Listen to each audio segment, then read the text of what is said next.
श्री शिवाय नमस्तोभ्यम। हर हर महादेव। दोस्तों देखिएगा, माता रानी के 9 दिन के नवरात्रे पूरे होने वाले हैं। तो देखिएगा, इस ऐसे समय में आपको कलश विसर्जन से संबंधित जो जानकारी चाहिए उसके बारे में यहाँ पर बात कर लेते हैं। कलश विसर्जन आपको कैसे करना है। देखिए, कलश विसर्जन एक बहुत ही महत्वपूर्ण और भावपूर्ण क्षण होता है, जो न केवल पूजन के समापन का प्रकरण होता है, बल्कि उसमें समाहित सभी भावनाओं, यानी कि 9 दिन तक हमारी आस्था उसमें रहती है। 9 दिन तक हम उसमें सभी देवी देवताओं का पूजन करते, आवाहन करते हैं। इसलिए उन्हें अपने घर पर आमंत्रित करते हैं और उनको विदा करने का जो समय होता है उसमें हमको कैसे और किस तरह से उनको विदा करना है, इस बारे में हम इस वीडियो में बात करने वाले हैं दोस्तों। तो देखिएगा, कलश विसर्जन के बारे में अगर बात करें तो अगर कलश विसर्जन का जो समय रहेगा वो आपका कलश विसर्जन 12 अक्टूबर शनिवार के दिन आपको सुबह के समय 10:05 से लेकर शाम के 5 बजे तक के बीच में करना है। ठीक है ना। ध्यान रखिएगा, सुबह सूर्योदय के बाद और शाम को सूर्यास्त से पहले विसर्जन कर लेना चाहिए। कलश विसर्जन जो है केवल एक धार्मिक क्रिया ही नहीं है, बल्कि यह जो है एक गहरा आध्यात्मिक सत्य भी है। इसके अंदर जब भी हम कलश विसर्जन का स्मरण करते हैं तो हमारे अंदर से ऐसा लगता है ना कि कुछ हमारा जा रहा है, क्योंकि हमने 9 दिन उस कलश की पूजा की होती है। इसलिए आपको किन किन बातों का ध्यान रखना है। विसर्जन के दिन देवी देवताओं का जो प्रतीक होता है, स्वरूप होता है, वो जल में विलीन होता है। किस में विलीन होता है? जल में। लेकिन उनकी कृपा और आशीर्वाद हमारे जीवन में सदा के लिए प्रवाहित होता रहता है। इस विसर्जन के साथ हम अपने जीवन में जो है सकारात्मक ऊर्जा का अनुभव करते हैं। ठीक है ना दोस्तों। तो जो कलश का विसर्जन करना है उसके अंदर हमने जो जो चीज़ें डाली हुई हैं उन सारी चीज़ों का आपको क्या करना है, इस बारे में भी हम यहाँ पर बात करने वाले हैं। तो देखिए दोस्तों, जब भी कलश विसर्जन हम करते हैं तो केवल कलश का विसर्जन, जल का विसर्जन नहीं करते, बल्कि अपनी मनोकामनाओं को, अपनी चिंताओं और अपनी आशाओं, सभी चीज़ों को, जो भी हमारे जीवन में चिंताएं दुविधा थी, सबका वहाँ पर हम क्या करते हैं, विसर्जन करते हैं। तो विसर्जन करते समय आपको कुछ बातों का ध्यान रखना चाहिए। वो कौन सी बातें हैं देखिएगा। जब भी आप कलश का विसर्जन कर रहे हो तब आपको जो नारियल आपने उस पर रखा हुआ है उसका पानी अगर सूख जाए, जब आप उस नारियल को तोड़ते हैं तो उसका पानी सूखा हुआ हो, तो फिर क्या किया जाता है। या आपने जो मिट्टी का कलश रखा हुआ है, स्थापित किया हुआ था, अंतिम दिन यदि उसमें जल ना बचे, पूरा जल सूख जाए, तो क्या किया जाता है। देखिएगा दोस्तों, कलश के अंदर जो भी जल में सामग्री आपने डाली है उसमें से किस किस का विसर्जन किया जाता है और कौन कौन सी सामग्री का आपको विसर्जन नहीं करना है, अपने पास रखना है। यदि आपने पिछले साल का नारियल अभी तक अपने घर की तिजोरी में रखा हुआ है और इस बार का नारियल आपको फिर से रखना है, तो फिर पुराने नारियल का आप क्या करेंगे। तो ये सारी बातें आपको आज के इस वीडियो में जानने को मिल रही हैं।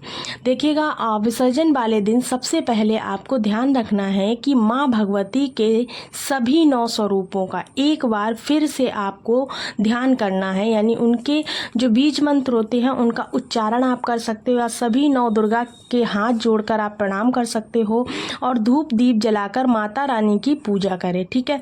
इन 9 दिनों में यदि आपसे कोई भी भूल चूक हुई है तो उसको सच्चे मन से माता रानी से प्रार्थना करें और माता रानी से क्षमा याचना करें। माता रानी का श्रृंगार करें, 16 श्रृंगार की सामग्री माता रानी को चढ़ाएं और उसके बाद में आप यदि सुहागिन हैं तो माता रानी से अपने सुहाग को लेकर अब सबसे पहले हम माता रानी की जो मूर्ति या तस्वीर आपने स्थापित की हुई है उन्हें अपनी जगह से थोड़ा सा हिला देंगी। यदि मूर्ति स्थापित की है तो मूर्ति को अपनी जगह से थोड़ा सा हिला देना है। ठीक है ना। यदि तस्वीर है तो तस्वीर को भी आप थोड़ा सा वहाँ से हिला देंगे, थोड़ा सा हटा लेना है। अगर आपने चिपका कर रखा हुआ है तो थोड़ा सा उनको छुटा देना है दीवार से। ठीक है ना। पूरी तरह से मत हटाइएगा, थोड़ा सा छुटाना है। उसके बाद जो कलश विसर्जन की तैयारी करनी है वो कलश के ऊपर रखे हुए नारियल को हमें सबसे पहले हटाना होता है। तो नारियल को आप अपने माथे से लगाकर प्रणाम करें और नारियल को हटा दें वहाँ से। दोस्तों इस दिन माता रानी का पूरा श्रृंगार आपको करना है। सुहागिन महीना एक दूसरे को मांग में सिंदूर भरें, या फिर आप अकेले ही हैं तो आप अकेले ही माता रानी से सिंदूर लेकर अपने सिर पे लगा सकते हैं। इसके साथ ही जहां आपने सिंदूर रखा हुआ है, इस दिन को सिंदूर खेलने का नाम भी दिया जाता है। सभी सुहागिन महिलाओं को माता की विदाई करने से पहले या कलश विसर्जन करने से पहले अपने माथे पर अपनी मांग में सिंदूर जरूर लगाना चाहिए। माता से आशीर्वाद के रूप में सिंदूर लेना चाहिए, ठीक है ना। और कोई सामग्री अपने पास नहीं रखनी चाहिए। जो माता रानी को आपने चढ़ाई है वो कोई भी सामग्री आप अपने पास नहीं रख सकते हैं। किसी भी कुंवारी कन्या यदि विवाहित है तो विवाहित को दे दे, नहीं कुंवारी कन्या को दे सकते हैं।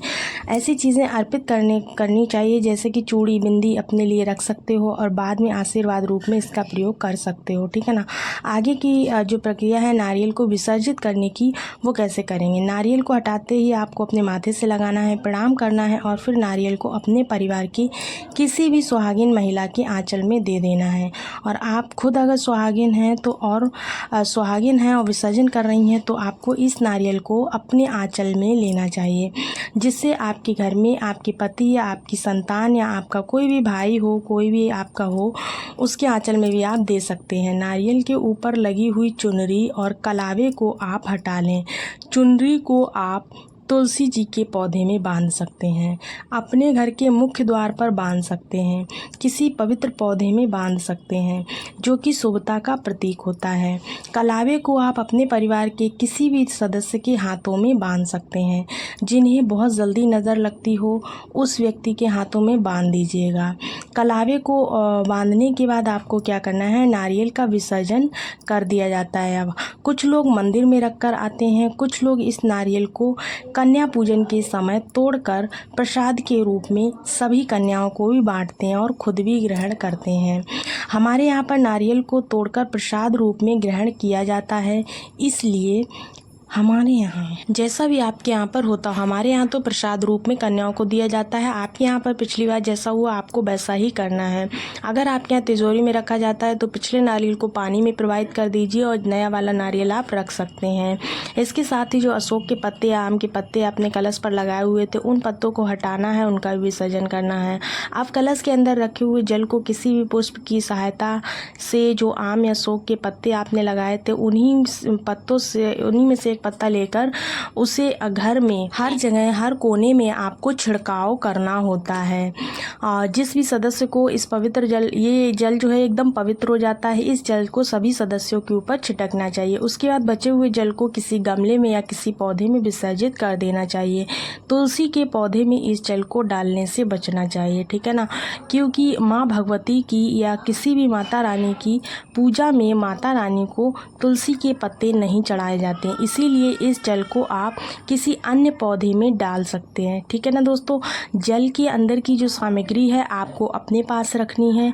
वह कौड़ी है या आपने एक सिक्का रखा हुआ है, उसने आप में जो भी चीज़ें रखी हैं, बाकी सभी सामग्री आप हटा सकते हैं। केवल कौड़ी और सिक्के को आप अपने पास रखेंगे, बाकी चीज़ों को आपका विसर्जन कर देना। और अगर आपने मिट्टी का कलश रखा हुआ है दोस्तों तो अंतिम दिन तक कलश में जल बिल्कुल भी नहीं बचेगा। जहाँ तक थोड़ा सा जल बचेगा, बिल्कुल भी जल नहीं बचा है तो आपको परेशान होने की आवश्यकता नहीं, क्योंकि मिट्टी के कलश में रखा हुआ जल सोख ही लेता है, अक्सर सूख जाता है।